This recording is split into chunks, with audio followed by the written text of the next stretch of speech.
Back in the woods again, talking to myself into a phone. We're looking at today jump progression again.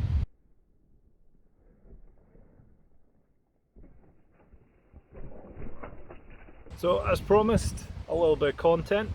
We're out of my local woods again at the jumping session site that I did the previous progression video on. Wasn't quite feeling up to mountain biking today, but the missus pushed me out the door and just says, just go have fun. So here we are, having fun.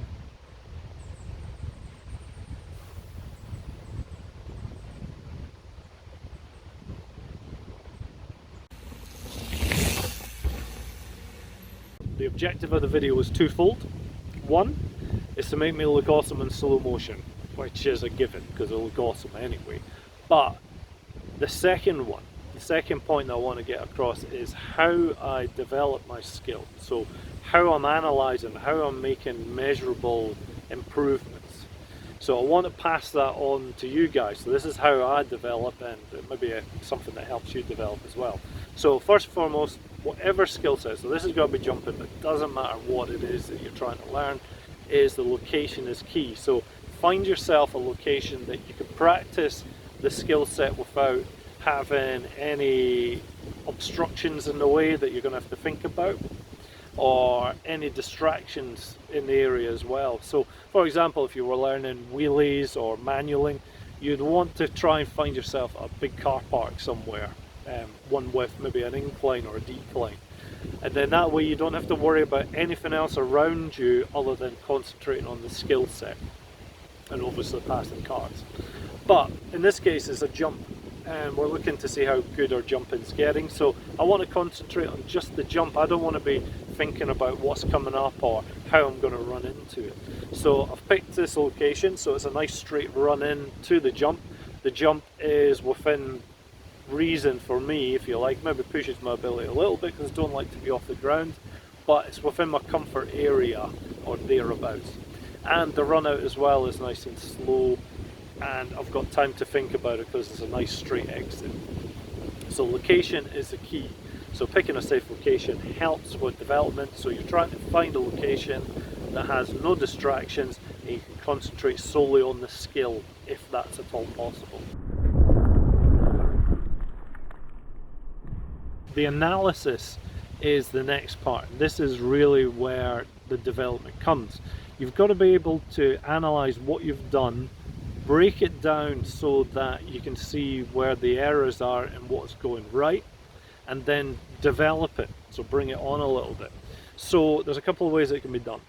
First and foremost is an instructor. So the instructor has skill, obviously in the area that they're trying to teach you, so they have experience and have a good insight into how the technique should go. Now if they're a good instructor, they'll be able to transfer the information to you in a way that you can understand. Having an extra set of eyes on you helps.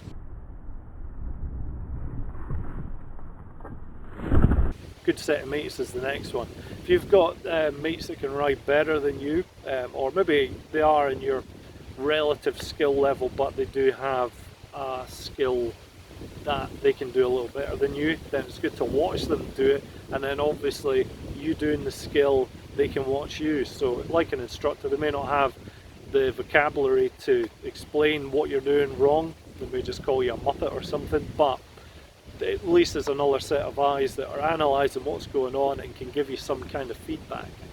Now the last one is how I learn, and the way I do it is I'll set up the cameras, I'll set up in the location, and I'll do a couple of runs. So I'll do 2 or 3 runs, and mentally all I'm concentrating, I'm not worried about the cameras, I'm concentrating on the skill itself and how it feels. So for example, when I'm jumping, I'll maybe jump 3 times, but the second time I jumped felt really good, the landing felt really smooth, but maybe the run up was a bit rough feeling, it didn't feel that great. Maybe the third attempt that I did was a brilliant takeoff, but I really messed up the landing.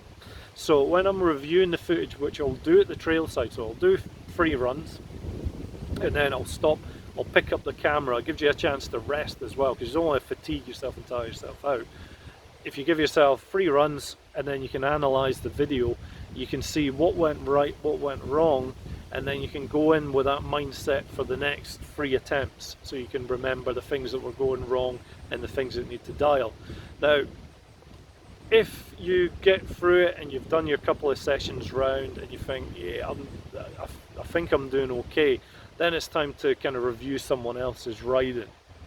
So YouTube's great, obviously you can watch people executing the technique perfectly, you can slow it down and analyse it. That's a brilliant tool, and again, Out With Your Mates is another way of doing it. They can show you it doing, they can tow you into a particular jump and your progression will leap on from that point.